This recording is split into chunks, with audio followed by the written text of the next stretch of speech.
శ్రీ గురుపే నమః, శ్రీ మాత్రే నమః. వెల్కమ్ టు విఎంకే ఆస్ట్రో న్యూవాడ ఛానల్. శని గ్రహం 2.5 సంవత్సరాల తర్వాత కుంభరాశిని వదిలి మీన రాశిలో స్థితి పొందడం వల్ల వివిధ రాశుల వారికి ఏ విధమైన ఫలితాన్ని ఇస్తారో చూద్దామండి. సహజంగా శని అంటే కర్మకు కారకుడు, వైరాగ్యానికి కారకుడు, క్రమశిక్షణకు కారకుడు, పడమర దిక్కుకు కారకుడు, సేవా భావానికి కారకుడు, ఎల్డర్ పీపుల్ మీకంటే పెద్దవారు, పెద్ద అన్నయ్యలు కావచ్చు, ఎల్డర్ సిబ్లింగ్స్ కూడా కారకత్వం వహిస్తూ ఉంటాడండి. న్యాయాధీశుడు అని చెప్పవచ్చు. ఇలాంటి యొక్క శని నిదానత్వాన్ని కూడా ఇస్తాడు. జాతకంలో కనుక బలంగా ఉంటే మంచి శుభ ఫలితాలు, ఎక్సలెంట్ ఫలితాలను ఇస్తారండి. అదేవిధంగా శని కనుక బలహీనంగా ఉంటే లేబోరియస్, హార్డ్ వర్క్ చేయడం, చేసిన ఫలానికి సరైన ప్రతిఫలం దొరకపోవటం, ఇలాంటివన్నీ కనపడుతూ ఉంటాయి. నిదానం జరగడం ఉంటాయి. మరి ఈ యొక్క శనిశ్చరుడు 29 మార్చి 2025 రోజున రాత్రి 10 గంటల తర్వాత కుంభాన్ని వదిలి మీన రాశిలో స్థితి పొందబోతున్నారు. అక్కడ ఏంటంటే 2/6/2027 తారీఖు వరకు ఉంటారండి. 3/6/2027 రోజున ఆయన అతిచారంతో పక్క రాశి అయినటువంటి ఒక మేషరాశికి వెళ్ళి అక్కడ 19 అక్టోబర్ 2027 దాకా ఉంటారు. మళ్ళీ 20 అక్టోబర్ 2027 నుండి 24/2/2028 వరకు మీన రాశిలోనే స్థితి పొంది ఉంటారు. అంటే దాదాపుగా 2.5 సంవత్సరాల పాటుగా అక్కడ ఉంటారు. మరి శని సహజంగా ఏ భావాలకు కారకత్వం వహిస్తాడయ్యానంటే 6, 8, 12 భావాలకు ఆధిపత్యం వహిస్తాడు. 6వ స్థానం అంటే శత్రు, రుణ, రోగ బాధ. 8 అంటే కష్ట నష్టాలు, మృత్యువు, డిస్ప్యూట్ మనీ, సడన్గా జరిగే విషయాలు, ఆయువుకు సంబంధించిన విషయాలు, ఇవన్నీ ఇండికేట్ చేస్తాయండి. రీసెర్చ్ కూడా ఇండికేట్ చేస్తుంది, సీక్రెటివ్ లైఫ్ కూడా. 12వ స్థానం అంటే పడక సుఖాలు, నష్టం, కష్టం, వేస్టేజ్, వృధా ఖర్చులు, ఈవెన్ పాజిటివ్ తీసుకుంటే డొనేషన్స్, ఆధ్యాత్మికత, స్పిరిచువల్ ఇంక్లినేషను, సమయపాలన కంటే కొంత డిలే అవటం లాంటివి కనబడుతూ ఉంటాయి. అదేవిధంగా శని పరమర దిక్కు కూడా కారకత్వం వహిస్తాడు. బ్లాక్ కలర్, నలుపు రంగు సూచిస్తాడండి.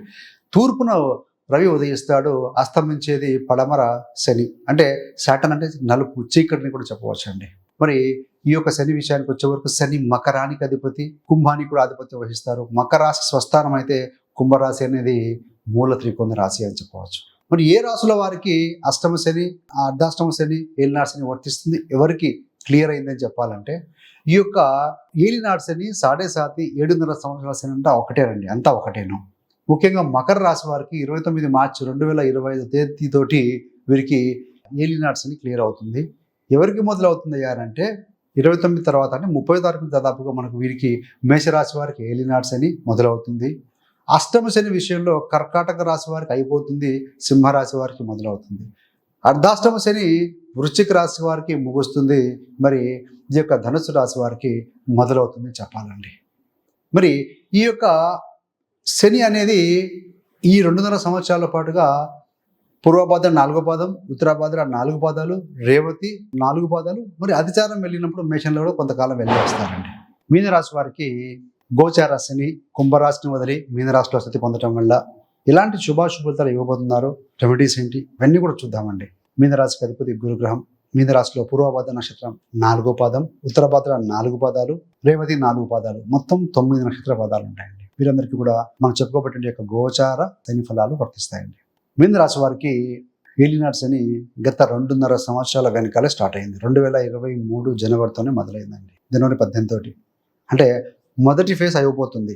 కుంభంలో ఉన్నప్పుడు మొదటి ఫేజ్, మీనంలో 2వ ఫేజ్, మేషంలోకి వచ్చిన తర్వాత 3వ ఫేజ్. సో 3 రకాలు 2.5 మొత్తం 7.5 years ఉంటుంది కదా. సో 2వ ఫేజ్లోకి వస్తున్నారు మీ యొక్క జన్మ రాశిలోకి.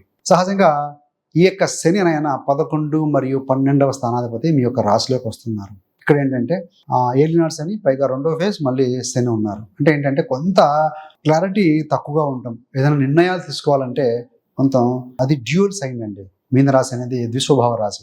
ప్రతిదాన్ని కూడా 2 రకాలుగా ఆలోచించడం, కొంచెం క్లమ్సీ, మానసికమైన ఒత్తిడికి గురయ్యే అవకాశం ఉంది. మెంటల్ ఫెటిక్ గురవుతారు అని చెప్పవచ్చు. సో కాబట్టి ఏంటంటే మీకు గురువులు, పెద్దవారి యొక్క సలహాల మేరకు మీరు తీసుకున్న నిర్ణయాల్లో so whether they are correct అన్నట్టు అనేది చెక్ చేసుకొని ముందుకు వెళ్తూ ఉంటే, సో ఏ రంగంలో ఉంటే ఆ రంగంలో ఉన్నటువంటి ఎక్స్పర్ట్స్ యొక్క సలహాలు తీసుకొని ముందుకు వెళ్తే పాజిటివ్గా ఉంటుంది. కొన్నిసార్లు బద్ధకం ఆవహించే అవకాశం ఉంటుంది. సో కాబట్టి ఏంటంటే సో బద్ధకాన్ని వదలాలి. సో ఇక్కడ రాశాధిపతి గురుగ్రహం 4, 5 స్థానాల్లో ఉన్నారు కాబట్టి డెవలప్ కావాలంటే అవకాశాలు వస్తూ ఉంటాయి. కానీ మనమే కాస్త మెల్లగా పోస్ట్‌పోన్‌మెంట్, రేపు చేద్దాం, చూద్దాం, ఎల్లుండి చూద్దాం, సమయం ఉంది, ఇలా మనము పోస్ట్‌పోన్‌మెంట్ చేయడం వల్ల శని బద్ధకానికి కారకుడు. 2.5 ఆయన స్లోయెస్ట్ మూవింగ్ ప్లానెట్. కాబట్టి ఇలాంటి సూచనలు కనపడుతూ ఉన్నాయి కాబట్టి you have to be very alert and active అండి. మరి ఈ యొక్క శనైశ్వరుడు యొక్క తృతీయ దృష్టి చేత 3వ స్థానాన్ని చూస్తూ ఉన్నారు. సో 3వ స్థానానికి శని సంబంధం మంచిదేనండి. కాబట్టి ఏంటంటే చేయాలని తపన ఉంటుంది, కానీ మన శరీరాన్ని మూవ్ చేయాలి, ఫిజికల్గా ఫిట్గా ఉండాలి. సో అది కాస్త చేసుకోవాల్సిన అవసరం ఉంది. అదేవిధంగా 3వ స్థానం దగ్గరి మరియు దూర ప్రాంత ప్రయాణాలు కూడా ఇండికేట్ చేస్తూ ఉంటే కొంత జర్నీ చేసే అవకాశం బాగుంది. సో సిబ్లింగ్స్ తోటి కూడా సత్సంబంధాలు ఉంటాయి అని చెప్పవచ్చు. ఇంటి నుంచి దూరంగా వెళ్ళే అవకాశం కూడా చాలా బలంగా కనపడుతుంది. చదువు రీత్యా కావచ్చు, వ్యాపార రీత్యా కూడా మనకు కనపడుతూ ఉందండి.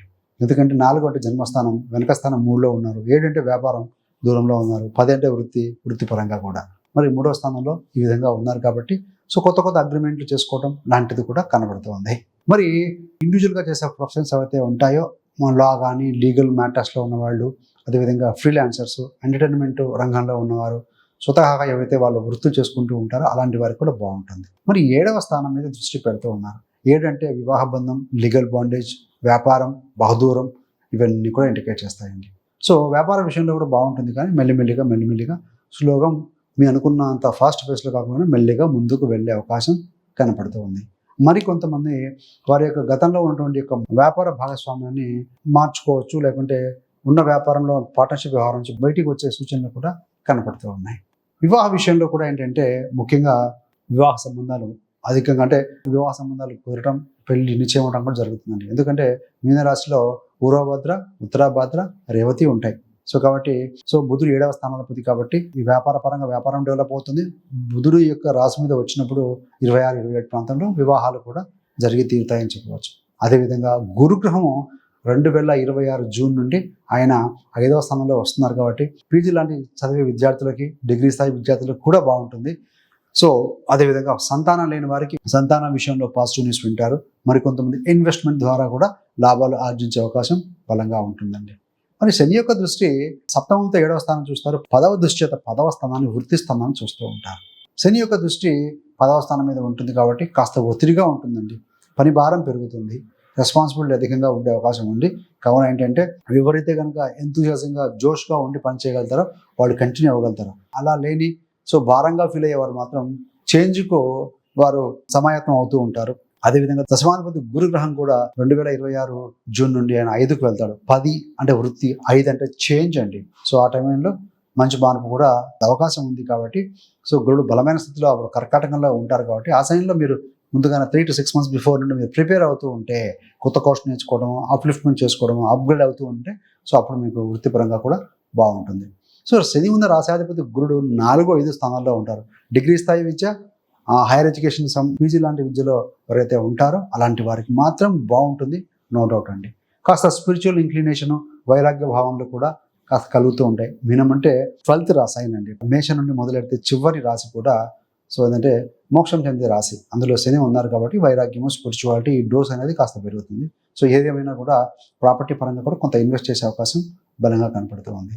ఇన్వెస్ట్మెంట్లు చేసే విషయాలకు వచ్చే వరకు మీకు 26, 27 మధ్యలో అధికంగా లాభాలు చవి చూస్తారు అని చెప్పవచ్చు. దశమ స్థానం మీద శని గురు దృష్టి ఉంది కాబట్టి వృత్తిలో ఒత్తిడి, చేంజ్ ఉందని భయపడాల్సిన అవసరం లేదండి. లక్కీలీ గురు దృష్టి కూడా ఉంది. గురు అంటే సీనియర్స్, ఎల్డర్ పీపుల్, మనం మంచి కోరుకునేవారు, వాళ్ళతోటి పాజిటివ్గా ఉండటం, వాళ్ళ యొక్క సలహాలు వినటం చేస్తూ ఉంటే క్రమేపీ మీరు డెవలప్ అవుతూ ఉంటారు అని చెప్పవచ్చు. రెమెడీస్ ఏంటయ్యా అంటే, ఏలినాటి శనిలో ఉన్నాం, శని మీ యొక్క రాశి మరియు మీ యొక్క లగ్నం అనేటువంటి మీనంలో ఉన్నారు కాబట్టి ప్రతిరోజు నడక మ్యాండేట్ అండి. ఫిజికల్గా ఎప్పుడైతే కనుక మనం యాక్టివ్గా ఉన్నామో బ్లడ్ ఫ్లో బాగుంటుంది. ఆక్సిజన్ ఇంటేక్ ఎక్కువ అవుతుంది. దానివల్ల యాక్టివ్గా జీవకారకుడు గురుడు గట్టిగా ఉంటాడు. దానికి శని వృషభ రాశిలో ప్రతిదీ కూడా 2-3 సార్లు ఆలోచించాల్సి వస్తుంది. కాబట్టి ఎనర్జీ డిప్లీట్ అవుతూ ఉంటుంది. కాస్మిక్ ఎనర్జీ అవసరం. దానికోసం ఏంటి, 15 నిమిషాల నుంచి 1 అరగంట సేపు కొంత ధ్యానంలో కూర్చుంటే కూడాను జీవకారకుడు గురుడు అనే గ్రహం స్ట్రాంగ్ అవుతారు. బురుకుటిన దృష్టి పెట్టి ధ్యానం చేస్తూ ఉండటం వల్ల అది ఒక ఆజ్ఞా చక్రం అనేది గురుడికి సంబంధించింది కాబట్టి మిగతా చక్రాలు బ్యాలెన్స్ కావటం వల్ల డే అంతా ఎనర్జెటిక్గా ఉండగలుగుతారండి. ఎనర్జీ డిప్లీట్ అయ్యే అవకాశం తక్కువగా ఉంటుంది. అదేవిధంగా జనరల్గా చెప్పుకునే విషయం ఏంటంటే, ప్రతి వారు కూడా HRMSC, health, relationship, M for money, S for spirituality, C for career, వీటికి సంబంధించిన గోల్స్ పెట్టుకొని మన వాటి సాధన దిశగా కనుక మనం ప్రయత్నాలు చేసుకుంటూ చెక్ చేసుకుంటే వీక్లీ రివ్యూ, మంత్లీ రివ్యూ ఇలా చేసుకుంటూ ఉంటే కనుక సో ఎంత శని ఉన్నా కూడాను గురుడి యొక్క స్థితి 4-5లో ఉంది కాబట్టి, కేంద్ర కోణాల్లో ఉంది కాబట్టి డెవలప్మెంట్ దిశగా మీరు అడుగులు వేయచ్చండి. అలా కాకుండా మీ యొక్క జన్మజాతక చక్రంలో శని బలహీనంగా ఉందనుకోండి, నెగిటివ్ ఫలితాలు అధికంగా ఉంటాయి. అలాంటప్పుడు ఏంటంటే తైలాభిషేకం చేయించుకోండి. శనికి అవసరమైతే శని దశ కానీ అంతదశ కానీ జరుగుతూ ఉంటే జపం, తర్పణం, హోమం చేయడం, సో వృద్ధులకు అనాథలకి కొంత తోచినంత సహాయం చేయడం, సో ఇలాంటి కొన్ని కార్యక్రమాలు చేయడం, నల్ల చీమలకి అవసరమైతే చక్కెర లేకుంటే కాస్త బియ్యం పిండి వేయడం కూడా మంచిగా ఉంటుంది. శ్రామికులు ఎవరైతే ఉంటారో, రోడ్డు ఊడ్చే వాళ్ళు ఉంటారు, స్కావెంజర్స్ ఉంటారు, ఇలాంటి వారు కూడా ఎంతో కొంత హెల్ప్ చేస్తూ ఉండండి. డెఫినెట్గా మీకు నెగిటివ్ ఇంపాక్ట్ పై గ్రాటిట్యూడ్ వల్ల పాజిటివ్ జరుగుతుందండి. So thanks for watching. ఇలాంటి మరిన్ని మంచి మంచి వీడియోల కోసం విఎంకే ఆస్ట్రోన్యూమరాలజీ ఛానల్ సబ్స్క్రైబ్ చేసుకోగలరు.